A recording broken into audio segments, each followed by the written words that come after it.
Hunter, un viaggio tra poligoni e conigli nucleari in una sandbox.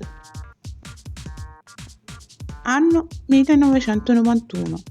Sviluppato da Paul Holmes. Musiche Martin Walker. Distributore Activision.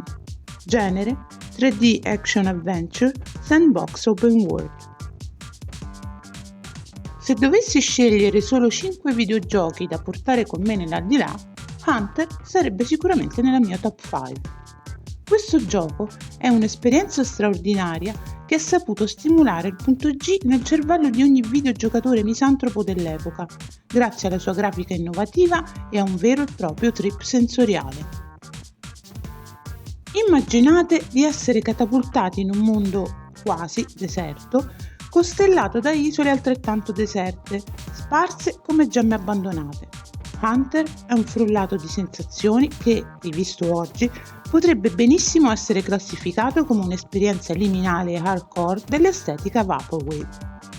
A tratti sembra di aver sintonizzato male la TV su un canale meteo H24 degli anni 90.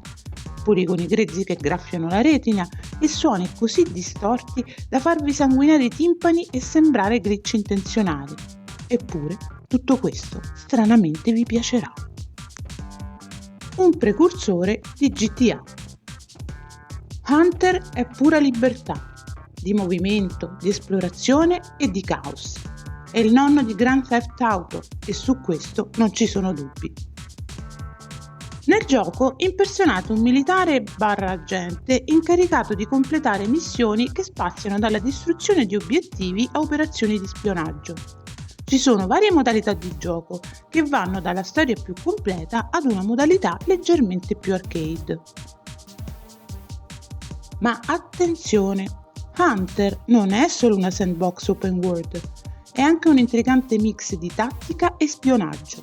Certo, il protagonista è goffo, i suoi movimenti farebbero sembrare Super Vicky e Mordiroccia più aggraziati di Roberto Bolle e ha persino una fettina panata al posto di una mano. Ma non lasciatevi scoraggiare, c'è molto di più di quanto sembri. Un arsenale di veicoli.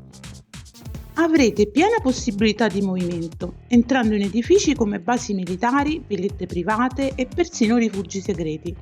Inoltre avrete l'opportunità di guidare una miriade di veicoli, dalle barche alle auto, dalle jeep alle biciclette, passando per windsurf, barche a remi, carri armati ed elicotteri, e persino il paracadute e l'hovercraft. Certo, la giocabilità è un po' marmorea, ogni mezzo sembra muoversi con la grazia di un panzer, ma è proprio questa rozzezza a rendere tutto così affascinante. E poi ci sono i bug, assurdi, frequenti e spesso letali.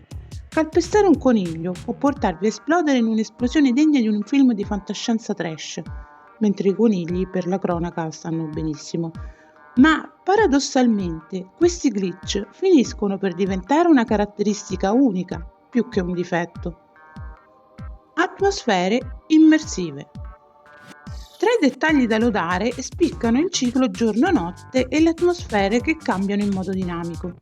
Al calar del sole potreste ritrovarvi immersi nel buio, mentre il suono delle onde del mare potrà diventare il vostro nuovo ASMR. Un'attenzione ai particolari che pochi giochi dell'epoca potevano permettersi. E tutto questo era chiuso in un full 3D poligonale girante su un Amiga 500 e compresso in un solo floppy disk. Un miracolo tecnologico considerando le limitazioni dell'epoca.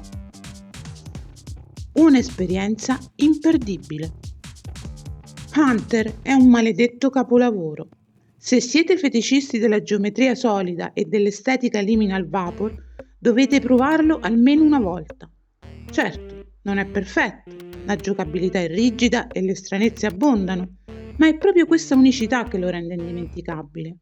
Quindi preparatevi a tuffarvi in questo mondo bizzarro e affascinante, perché vi posso assicurare che non ve ne pentirete. Voto? Sarò di parte, ma per me è un 9 su 10.